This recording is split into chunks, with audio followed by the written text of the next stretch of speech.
Hi everybody, my name is Jan Dufour and I'm an independent Stampin' Up! Demonstrator. I live just outside of Louisville, Kentucky. Today we're going to make this really sweet box. It's something I adapted. Here's another version of it. It's something I adapted from a box, I think, by Julie DiMatteo a while back. But she made a box this latest time, and not anything like this, but sort of like this. And it gave me an idea. So this is Bath & Body Works Fine Fragrance Mist. It's really not overpowering. This one happens to be champagne toast. I love it. And I decided I needed to make a box for it. Now, I made it a little bit differently because I reinforced the bottom and the top edge. As you can see, it's folded over, which makes it neater and stronger because it's a little bit on the heavy side. So we're gonna not do this colorway, we're gonna do this colorway. And I'll give you all the measurements that you need. If you're seeing me on YouTube, you need to go to stampmesilly.com. That's where you can get the project sheet that has all of the supplies and how to cut the paper and cardstock. If you have any questions or if you don't have a demonstrator and would like a catalog, you can email me at jandufour@yahoo.com. And then if you see anything that you'd like to purchase, you can go to my online store at jandufour.stampinup.net. All right, business taken care of. This colorway, I love this paper. It's called, and it's so funny because I can almost not pronounce it. Oh, now I'm gonna have to find it. Kintsugi or something. It's Japanese. It's when they break something, they fill it in with gold and make it more beautiful. So even though we would think it would be broken, they are just happy to fix it with gold, which makes it way nicer. It's called, and of course, does it show it here? Well, I might have to give up on it for now. Yep, I can't find it. I know it should be in here. This is 6x6, so it's not that. 12x12. Nope. And nope. Well, I'll have to find it. It's, oh, I know how I can do this. In the front, if I read my table of contents, it's one of the, here it is. It's called Kintsugi Inspirations. Let me just show you that page because it's got other beautiful things. So this is the paper I'm using. It's non-directional. It's got foil on it. It's beautiful. Lots of these. There's no foiling on that one, but anyway, all of these would be beautiful if you were interested in making it in that colorway. All right, so again, you can get the project sheet on my website, stampmesilly.com. Let's get started. I did some things ahead of time just to make this a little bit shorter because it's not hard, but there's, you know, some steps to it. So the first thing you need to do, let me push this to the side, is score your cardstock. Now this piece of cardstock, which is Misty Moonlight, is 8 1/8. And I need to tell you, when you're doing your measurements, be careful because I made this box perfectly to fit this with no extra room, doesn't move around, etc. And then I was not careful when I made the one for the prop, and it's off by 1/8 inch and it doesn't fit. So I'll have to make this for something. I mean, I'll have to use that for something else. So just be careful.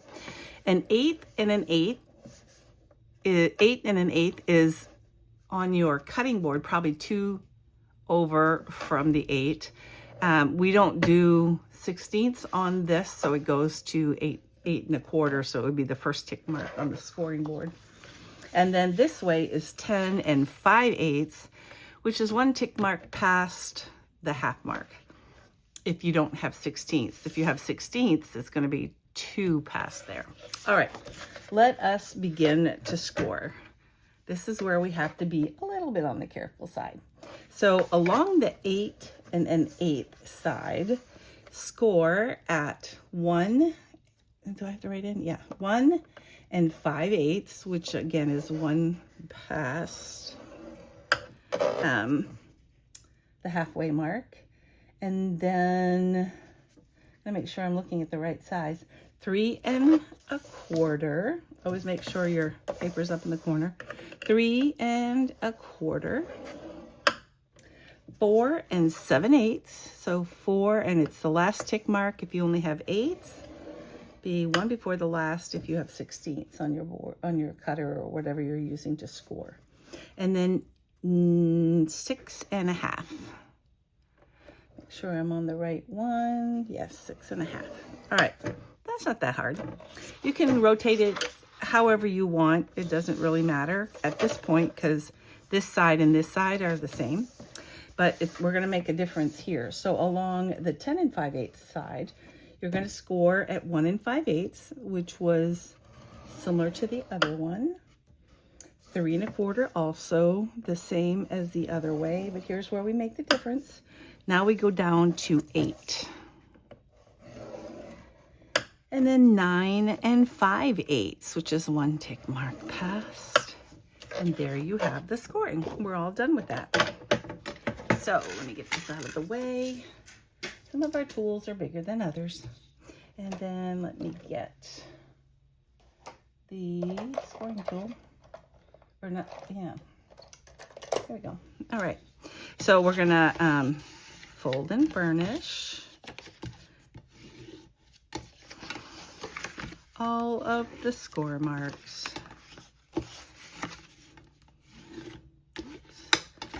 And then we're going to do some cutting. Now, forever and ever, all I ever used was my snips, which you most certainly can do. There's one place, it's on the cover, that is a long cut. And it really needs to be straight and on right in the middle of the score mark, so that when you close the lid, I'll show you in a second here after I finish folding, so that when you finish the lid, it follows right along the line and there's no wiggle marks. So this one might be easier to see, but you can see it's right on the edge, not wiggled. So if you're a good cutter and you do it slowly and carefully, I'm sure it'll be fine. But for me, I'm going to use 3 of the marks because they're longer. I'll probably use them for all. This is how you would do it if you were going to cut with your cutter instead of snips. So here's the score line. Let's see, really see that. Here's the score line, and you're going to put that right in the channel of the groove there. And you can check to make sure it's straight by going down at the bottom. That also should be in the groove, even though you're not cutting that far. Then you take your cutter, and I usually recommend going out to the outsides rather than pulling it down to where you want it. I want it to come all the way down to the second score mark. So there's a little marker, sort of a little score mark there. Oops, we got to make sure it's in the right spot. Because I did in fact move it. All right. I come down to, see, it's not in there right now because it's not closed. But I'm basically putting, and I'm going to go ahead and cut it and then I'll show you. I'm basically lining the score mark on here, I don't know if you can see that, with the score mark over here. And then what happens is you get a super straight cutting line. And I'll probably end up folding it this way. But anyway, and then, so you have a template also that you can print out. So what I'm doing is I just cut this line right here. Now I'm going to cut these two. So they're both going in two. And it is the second one from the bottom, not the short one, but this one. So I'm putting this score line right on here. Now, if you want to cut this with scissors, you go right at it. Again, I start, this is a scoring blade. I start with the score mark lined up. And then I'm not moving it because it's going to be the same here. And I pull it down. So, again, you can see they're nice and straight. Then I'm going to take off these two and these two. So we'll do it the same way. Lining up the channel. Let me see if you can see the top of that. Lining up this score mark with the cutting channel, and then making sure that it's also down here. Again, I'm only doing the two, so I want to line it up like this. And then 1, 2, there. And now if you wanted to use your snips, you could. That would work fine. We are taking off this, and we are not going to put a wedge in it at all. These need to be all square so that they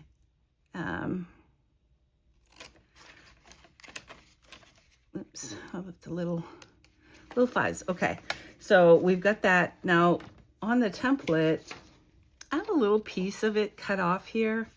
You don't have to cut off a lot, and it doesn't have to be identical on both sides, but I am taking off a little bit so that it's easier folding all these pieces around. So we got the bottom done. Put that on here. It's not going to be exactly to measurements because when you scan things and make them PDFs and then send them up, it fools with the size, and I'm not savvy enough to fix that. But anyway, as you can see, there's nothing here. So, and we've already done our two.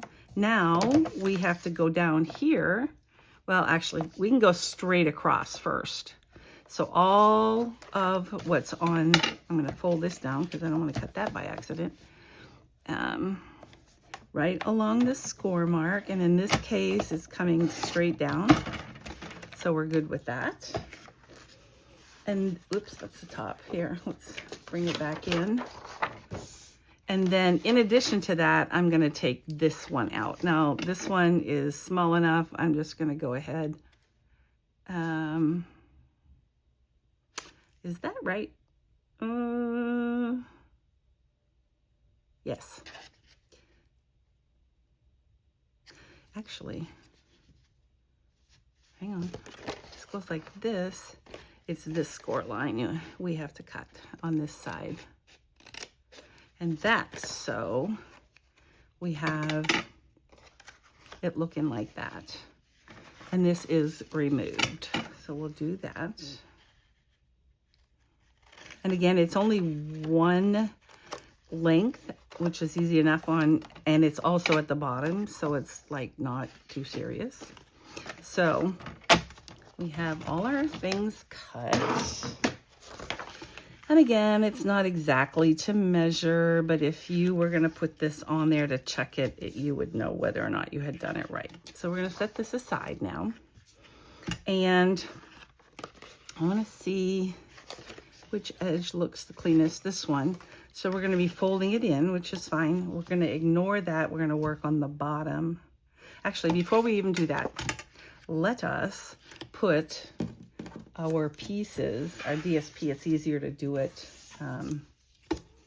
while it's still lying flat. Now, to dry fit this, it's going to end up being like this.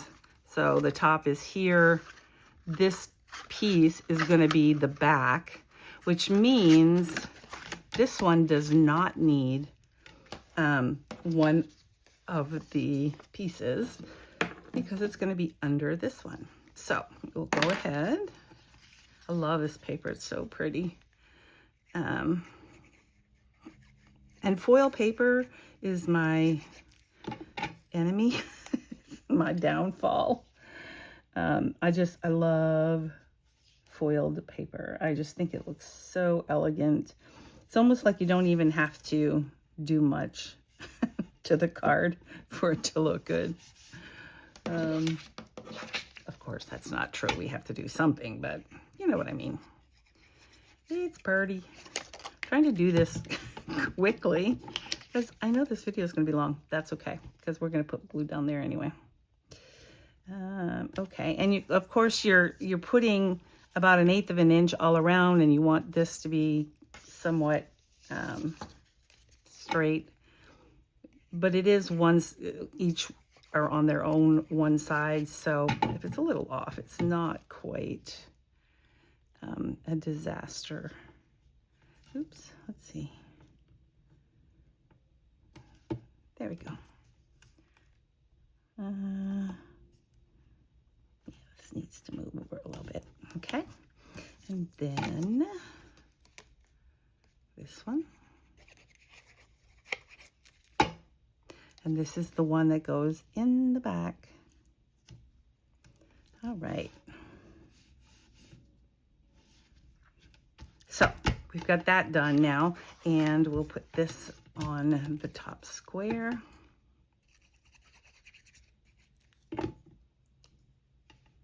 That goes inside.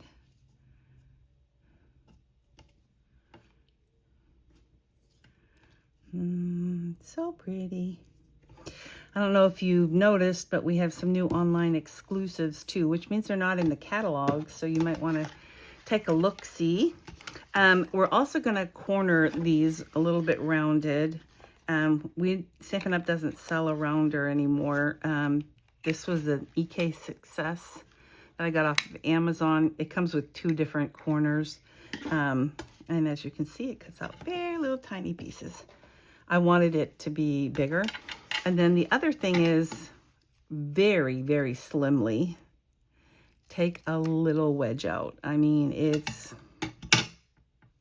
tiny, as you can see, very small. You're just helping it a little bit to make it a little bit easier. And you don't really want to affect the corners. You could do it before you cut the corners, but if you just trim a little bit, you don't even need to worry about that. Okay.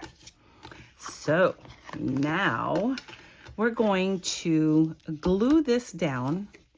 And actually, it didn't really matter. It didn't really bother it. Let me see. Yeah, it's a small enough piece that it doesn't need to be cut and then, you know, each one wedged and then glued down. It's fine the way it is. So I'm going to go ahead, and what this piece is it gives it that extra strength and its smooth edge. You can see, oops, that it's double folded, and it just makes for a very nice edge. So we're just going to do that. All right, and then we're going to do the bottom. Now the bottom, remember we had these cut off. It's also so that it has a double edge. It's going to fold in like this and then like this. So it will make the bottom a little bit sturdier. So I'm just going to put a little bit of glue here and a little bit of glue here. I want the edge to be good and stuck. All right, and we're just going to fold those down and hold those for a second. Again, here's the little wedge, very teeny tiny. Sometimes just a little bit helps. Now, if you noticed you cut in a little bit on when you, if you were using scissors and it didn't get it right on there, you might not need to do that at all. It might already be, done. So this is going to go like this. So we want to put glue here and then bring the fold up to the edge like that. So as you can see, we're making a box. So let's go ahead and put some glue on. I've got some glue on the table there. I'm putting some glue here, and I'm trying to put just a little bit of glue right all along the edge so that when I do this, it holds it very close to the edge. Now, I don't have to hold it real long. But you do have to make sure as you're doing it that it stays squared up. So it comes right to the edge without going over. And that will help keep the box, make it square. Then you can take, I seem to keep losing, I put it back where it belongs, that's silly.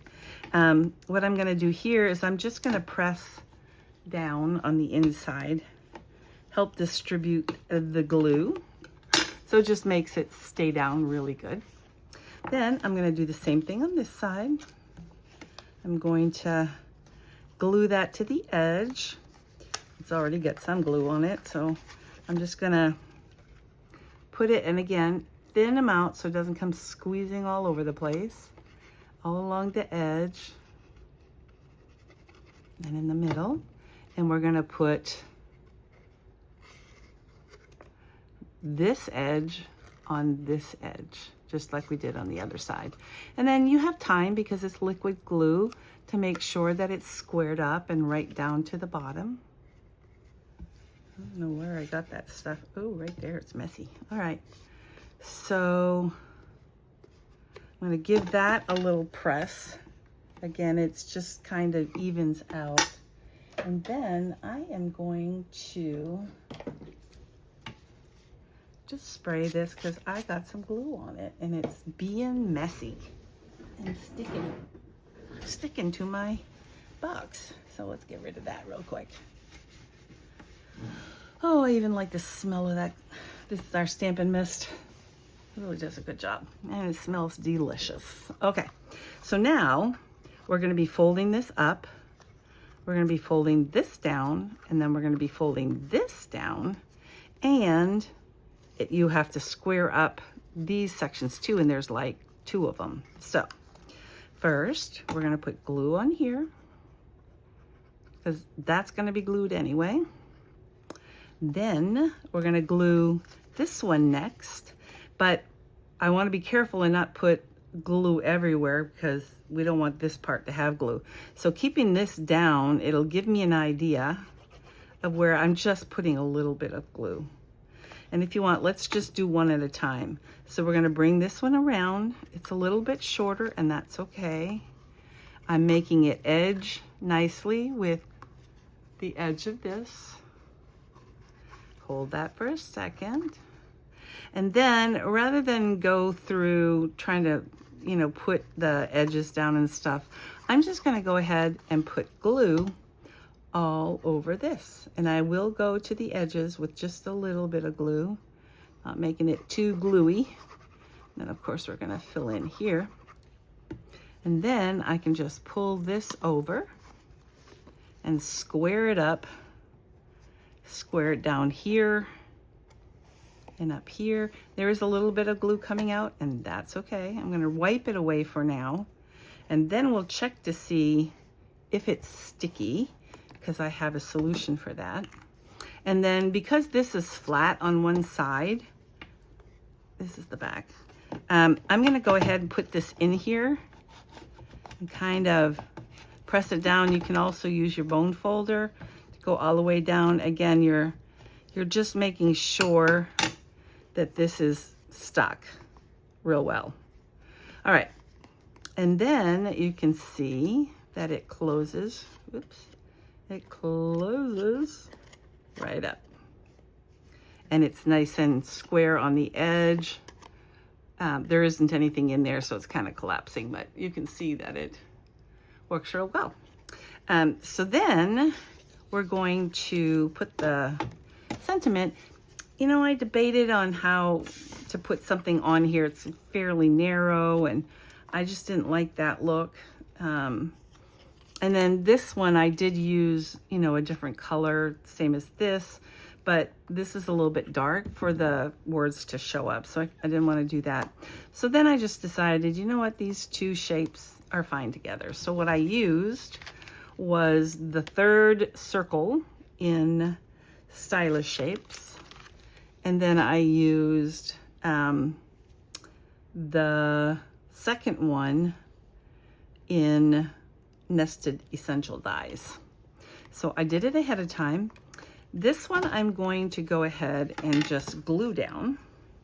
and make sure there's pin stitching, or I don't know what you call it other than that, but you want that to be on the right side because the back doesn't look the same. It's close, but it's not the same. So, and I want that kind of middle. And yes, I know it goes all the way across, but it also gives the pretty flowers, kind of breaks it up a little bit. And then I did stamp the sentiment. I made it a little bit high. I don't know if you noticed, but we'll go look at it.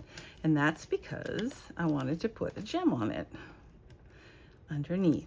So I'll take this off. Some people are really good at doing this two-handed. I am not. We're just gonna do one hand at a time, or use one hand at a time. Okay, oops. Now I'll find these all over my house tonight. You watch.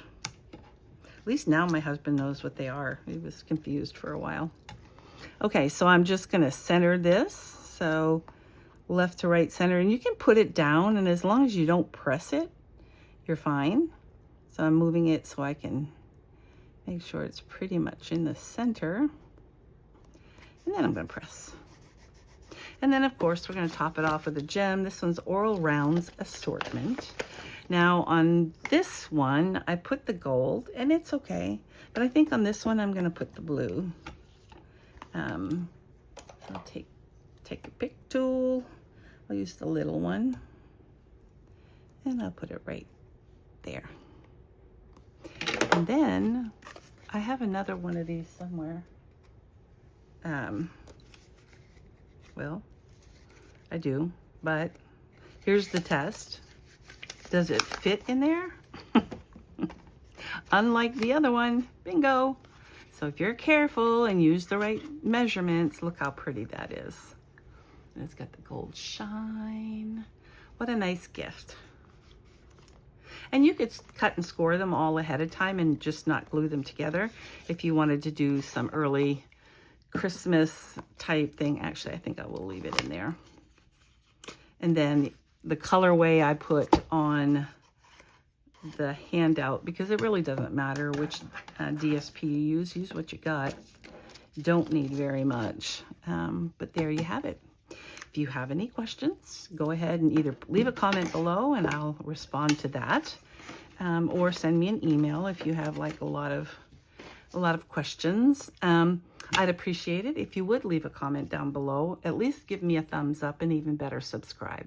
I really appreciate it. Again, if you want the project sheet, go to my website, stampmesilly.com. Thanks so much for stopping by. Bye.